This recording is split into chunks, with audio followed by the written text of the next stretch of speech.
तो फिर मूर्ति रखाता घरे घरे जाके चंदा बिटोराता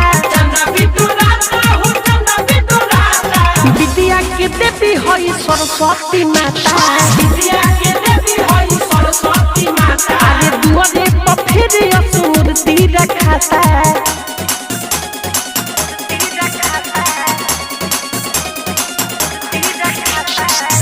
रिकॉर्डिंग स्टूडियो दिल्ली। महीना भर पहले पियाना दियाई अरे 24 गो चौंघा साउंड बनाई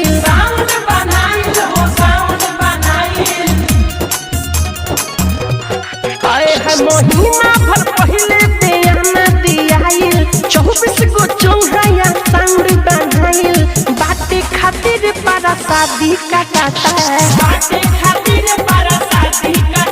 अरे दुआरे पर फिर मूर्ति रखाता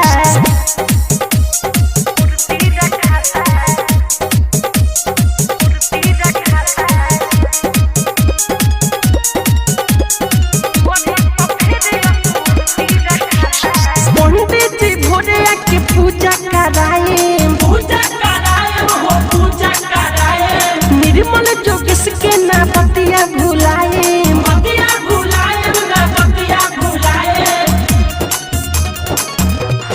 पंडित जी भोरे आके पूजा